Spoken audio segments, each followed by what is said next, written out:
સુરત મહાનગરપાલિકાની તમામ ઝોનમાં હાલમાં ગેરકાયદે બાંધકામો પૂરજોશમાં ચાલી રહ્યા છે અને ઇમ્પેક્ટ ફીની સમય મર્યાદા પૂર્ણ થઈ ગઈ હોવા છતાં પણ 2 નંબરીમાં ઇમ્પેક્ટ ફીમાં ઘુસાડી અધિકારીઓ પોતાનું પપલું સીધું કરી રહ્યા છે। ત્યારે સેન્ટ્રલ ઝોનમાં થયેલા કૌભાંડી અધિકારી દારૂવાલાના રાજમાં કાર્યપાલક ઇજનેર પરમાર દ્વારા કરાયેલા ગેરકાયદે બાંધકામો સામે વારંવાર રજૂઆત થતા મ્યુનિસિપલ કમિશનર એમ કે દાસની આંખ ખુલી હોય તેમ એક સપ્તાહમાં જ કાર્યપાલક ઇજનેર પરમારના વિસ્તારમાં 7 થી 8 જેટલા બાંધકામો પર હથોડા ઝીંકવામાં આવ્યા છે। જો કે આ ડિમોલિશન માત્ર દેખાવ પૂરતું હોય તેમ થોડું ડિમોલિશન કર્યા બાદ અધિકારીઓ સ્થળ પરથી જતા રહેતા હોવાનું સ્થાનિકોમાં ચર્ચાઈ રહ્યું છે। સુરત મહાનગરપાલિકાની તમામ 7 ઝોન જેમાં central zone, Katargam zone, Rander zone, Varachha zone, Udhna zone, Athwa zone અને લિંબાયત ઝોનમાં હાલમાં ગેરકાયદે બાંધકામોની હારમાળા ઊભી થઈ હોય તેમ લાગી રહ્યું છે અને આ ગેરકાયદે બાંધકામો પણ થાય છે સુરત મહાનગરપાલિકાની જે તે ઝોનના ઉચ્ચ અધિકારીઓના આશીર્વાદથી અને તેમાં પણ સૌથી વધુ ગેરકાયદે બાંધકામો જો થતા હોય તો તે છે કતારગામ, ઉધના, વરાછા અને સેન્ટ્રલ ઝોનમાં। ત્યારે સેન્ટ્રલ ઝોનમાં ગલીએ ગલીએ થયેલા ગેરકાયદે બાંધકામો અંગે સુરત મહાનગરપાલિકાના કમિશનર એમ કે દાસને અરજીઓ પર અરજીઓ કરાતા કમિશનર દાસ અકળાઈ ઉઠ્યા હતા અને સેન્ટ્રલ ઝોનમાં થયેલા ગેરકાયદે બાંધકામો અંગે તાત્કાલિક રિપોર્ટ કરવા માટે ડેપ્યુટી ઇજનેર RC પટેલ અને DD મહેતાને નોટિસ આપી હતી। જ્યારે રિટાયર્ડ થયેલા ઝોનલ અધિકારી દારૂવાલાના સમયમાં જ આ ગેરકાયદે બાંધકામ કરનાર બિલ્ડરો સાથે અધિકારીઓએ ઘરોબો કરી લીધો હતો અને અધિકારીઓ તથા બિલ્ડરો વચ્ચેની મિલીભગતમાં જ આજે સેન્ટ્રલ ઝોનમાં પૂર્વ અને પશ્ચિમ વિસ્તારમાં અધધત કહેવાય તેટલા 60 થી વધુ બાંધકામો ઊભા થયા છે। ત્યારે આ ગેરકાયદે બાંધકામો હવે અધિકારીઓ બિલ્ડરોને ખોળામાં બેસાડી ઇમ્પેક્ટ ફીમાં ઘુસાડવાની તૈયારીઓ કરી રહ્યા છે અને બિલ્ડર તથા અધિકારીઓના આ ભ્રષ્ટાચારમાં તેઓને સાથ આપી રહ્યા છે સ્થાનિક નગરસેવકો અને તેમાં પણ સેન્ટ્રલ ઝોનમાં નાણાવટ શાહપુરમાં જે ગેરકાયદે બાંધકામો થઈ રહ્યા છે તેમાં સૌથી વધુ નામ નાણાવટ શાહપુરના કોંગ્રેસના મુસ્લિમ નગરસેવકનું ઉઠે છે, પરંતુ તેમ છતાં કોંગ્રેસ દ્વારા પણ નગરસેવક સામે કોઈ પણ જાતની કાર્યવાહી કરાતી નથી।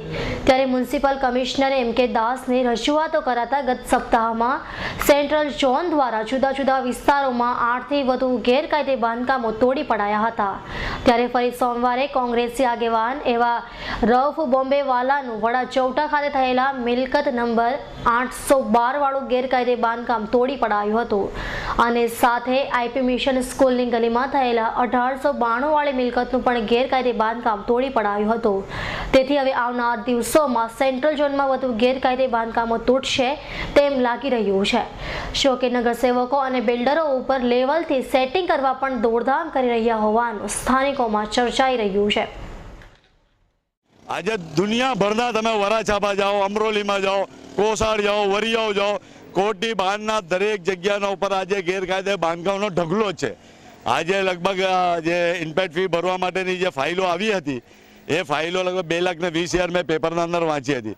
તો 2,20,000 અગર જો ઇમ્પેક્ટ ફી ભરવા માટે જો ફાઇલો આવી હતી તો કમિશનર દાસ સાહેબ એમના જે ડેપ્યુટી ઇજનેર સરકારી પગાર ખાઈ છે તો એ લોકોને કેમ કોઈ જાતનો તબકો કેમને સસ્પેન્ડ કરવામાં નથી આવ્યા? કેમ એ લોકો જવાબદાર નહીં? પગાર ખાઈ છે તે છતાં ગેરકાયદે બાંધકામોને પ્રોત્સાહન આપે છે, RTIના કાર્યકરોના ઉપર હુમલાઓ કરે છે। આ બધું શું છે?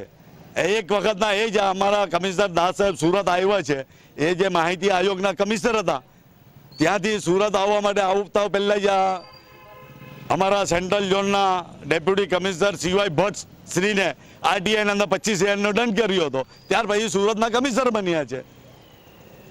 તો કમિશનર સાહેબને હું વિનંતી કરું છું કે સેન્ટ્રલ ઝોનને ટાર્ગેટ ન કરો। અગર જો સેન્ટ્રલ ઝોનને ટાર્ગેટ કરવું હોય તો જેટલા સેન્ટ્રલ ઝોનના અંદર ચૂંટાયેલા જે નગરસેવકો છે એ લોકોના બાંધકામો કેટલા ગેરકાયદે છે અગર ન દેખાતો તો હું બતાવું કે ક્યાં છે। રાઇટ ઓફ ઇન્ફોર્મેશનના અંદર મને જવાબો આપેલા છે, હું એનો જવાબ આપવા માટે તૈયાર છું ને કહેતા તો હું બતાવવા પણ તૈયાર છું। એ બાંધકામો કેમ નથી દેખાતા એમને? આ તોડવું એનો કોઈ એ નથી, જે કાયદેસર છે, કાયદો છે, કાયદાની કાયદા રીતે કામ કરવું જોઈએ, પણ એક આંખ કેમ બંધ કરો છો ને એકી આંખે કેમ જોવામાં આવે છે? આજે અહીંયા આ જ વિસ્તારના અંદર સર્વે નંબર મોડા પર યાદ નથી. આ વિસ્તારના અંદર આગળની ગલીના અંદર મેં પોતે રાઇટ ઓફ ઇન્ફોર્મેશનના અંદર લખીને આપેલું ને આજે પણ એ બાંધકામ થયેલું પડેલું છે, પણ તેને આજ દિવસ સુધી આંચ નથી આવી.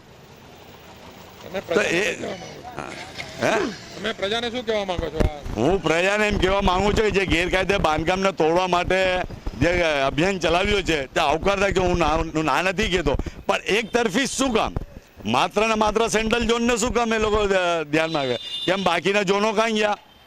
આજે તમે ઉદ્યાનના અંદર બી જાઓ તો જોઈએ એટલા ગેરકાયદે બાંધકામો છે. તે બધા ગેરકાયદે બાંધકામોને બી તોડો અને જે સોસાયટીઓ ગેરકાયદે બની છે એને બી તોડો. જે જમીનો એને નથી થઈ અને તેના પર સોસાયટીઓ બાંધી છે તો એના જે ઓર્ગેનાઇઝરો છે એના પર બી પગલાં લો. હું તો એમ કહું છું ત્યાં સુધી કે એ લોકોને પાછા સુધી એ લોકોને મોકલો. આજે શહેરની ટ્રાફિક સમસ્યા એટલી વધી ગઈ છે કે શહેરની પ્રજાને વયોવૃદ્ધોને આજે રોડ ક્રોસ કરવો તો ક્રોસ કરી શકતા નથી.